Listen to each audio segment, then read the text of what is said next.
Welcome to Charter California Edition. My name is Brad Pomerance, and we are joined today by Armando Navarro. He is a professor at UC Riverside. He is the author of this book, just released. It's called Mexicano and Latino Politics and the Quest for Self-Determination: What Needs to Be Done.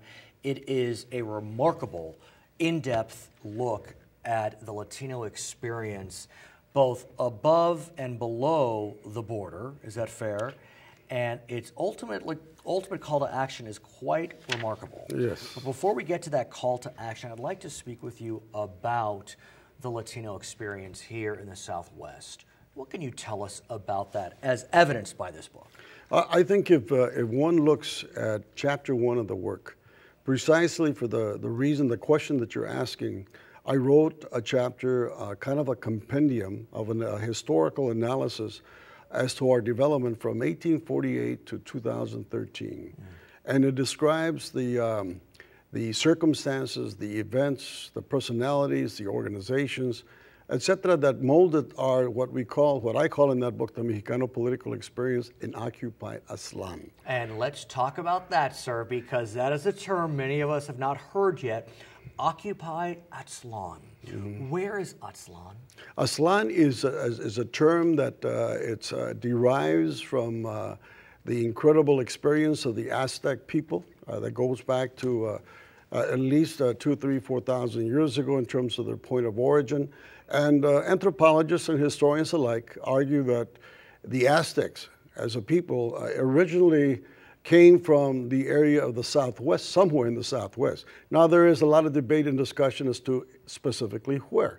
Some, Alfredo Figueroa from Blythe says Blythe, but others say the Salt Lake City area. So, but the fact is that around the 11th century specifically, the Aztecs made their journey into Mexico guided by a vision that the high priest had of moving towards the south to establish a permanent residence, so to speak, because they were supposed to be in transition geographically to where they were able to see the symbol that was a symbol of permanency, and that was the eagle and the serpent on a perch, on a cactus, and they found that in what today is Mexico City.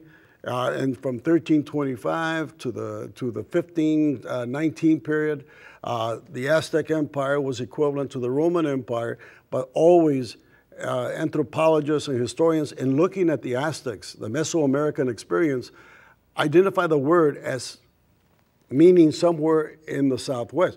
For us as Chicano activists, it means nothing more than being synonymous with the Southwest. Those territories that Mexico lost, and what I describe in that work as the imperialistic war against Mexico by the United States in 1846, 1848.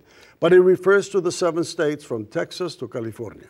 And so you look at the Chicano experience in those 7 states today. Yes. We'll talk about your call to action soon, but you believe that as a result of this occupation, that Latinos, Chicanos, Mexicanos have not been able to reach their full potential. That is correct, because essentially that chapter, that first chapter, which gives you the incredible, I would say very acute historical analysis, very incisive, because it says today Mexicanos and Latinos are not just a conquered people, they're an occupied people, and they're an internal colonized people. And if you understand those terms, which the chapter, an introduction, explains the terminology, it is a reality. But let me ask you, if you look at California, I think while we know voter turnout amongst Latinos as well as Anglos is abysmal, yes, one could say that the Latino political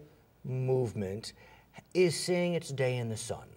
We have a Senate pro tem in the state capitol, Kevin De Leon. I know him. We have John Perez, the former Speaker of the Assembly.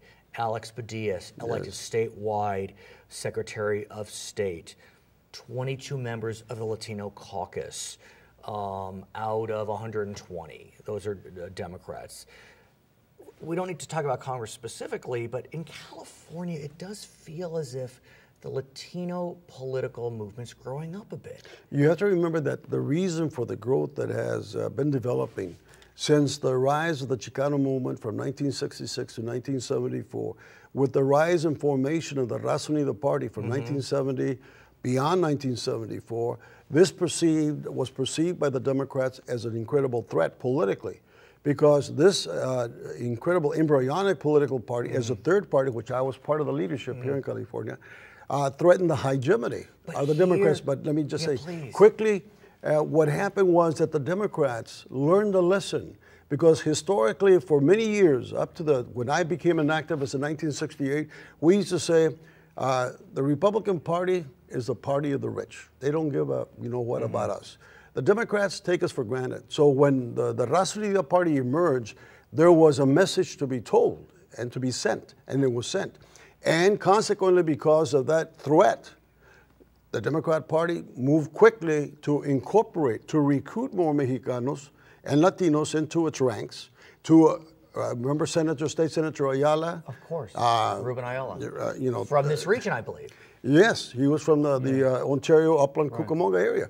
So a number of them, Richard Alatorre, the list is long. Los Angeles. So what has happened is that you have to remember that it is what I write in the book on chapter 2, the Mexicano-Latino demographic transformation, which explains the incredible population shift that has been taking place really since World War II. But what I'm wondering is... So let me just, the numbers per se, you have to recognize that today 40% of the state population is Latino. That means 15 million.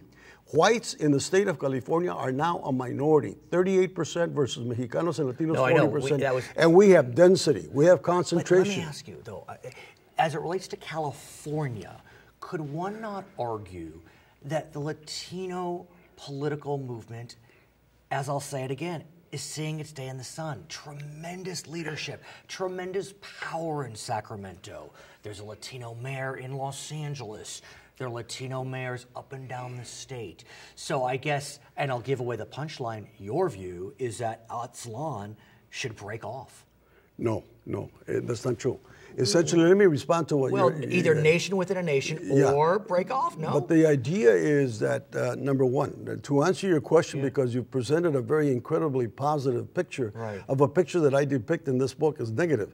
Because the reality is, if you take the notion that we're an internal colonized people, the fact is that most of our politicians, from the ones that you mentioned all the way from the state to the local, are what I describe in that book as colonial agents. They do the bidding for capital. I love this. They do the bidding for capital and special interest, and that applies, that same situation could apply for blacks and whites and so on, because the politicians of today are controlled and directed by big money interests. So do you believe that in Aztlan, the corpocracy, as you call it, ruled by the rich, would vanish?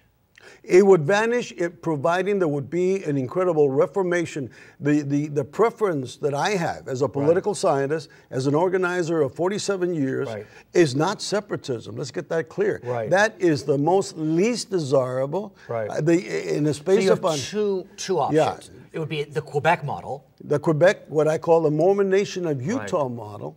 Because I lived in Utah for 3 years. I was a professor in political science at the University of Utah. And I learned very quickly and marveled at the incredible sophistication of how the Mormon church literally controlled the politics, the universities, the economy, and still was part of the United States of America. This is fascinating. I need to read this book. You need to read this book. It is really food for thought, and it makes us think about the future of this region. His name is Armando Navarro. He is a professor at UC Riverside, the author of this book. It is called Mexicano and Latino Politics and the Quest for Self-Determination. My name is Brad Pomerance, Star California Edition.